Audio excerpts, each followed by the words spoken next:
એક બાજુ સરકાર દ્વારા સમગ્ર રાજ્યના અંદર નાના નાના ભૂલકાઓના સારા ભવિષ્ય માટે ઠેર ઠેર નંદઘર પ્રજાના પૈસે બનાવી રહ્યું છે, પરંતુ મોટો સવાલ એ છે કે નંદઘર બનાવ્યા પછી શું એ નંદઘરનો યોગ્ય ઉપયોગ થઈ રહ્યો છે કે કેમ, એ જોવાની જવાબદારી પણ સરકારની હોય છે।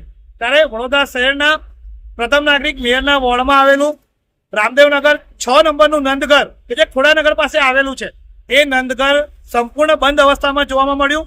અને એનાથી પણ વિશેષ એ બંધ નંદઘરના ચારો તરફ ખાલી દાવની બોટલોનો ઢગલો જોવા મળ્યો। એટલે ક્યાંક ને ક્યાંક શિક્ષણનું ધામ એક શિક્ષણનું નહીં પરંતુ નશાનું ધામ બની ગયું છે। અને વડોદરા શહેરમાં જે ભૂલકાઓનું ભવિષ્ય બનાવવા માટે નંદઘર બનાવવામાં આવી રહ્યા છે, એ નંદઘર ક્યાંક ને ક્યાંક આવા અસામાજિક તત્વોનો અડ્ડો બની રહ્યો છે। ત્યારે 5 દિવસમાં વડોદરા શહેરના અંદર ગુજરાતના શિક્ષણ મંત્રી આવ્યા હતા। એમને ખુશ કરવા માટે માનીતાઓએ અગાઉથી તૈયાર કરેલા સ્કૂલો પર લઈ જઈને વિઝિટ કરાવડાવી દીધી હતી, પરંતુ સત્યતા એ શિક્ષણ મંત્રીને ક્યાંક ને ક્યાંક જોવા માટે દૂર કરી દેવામાં આવ્યા હતા।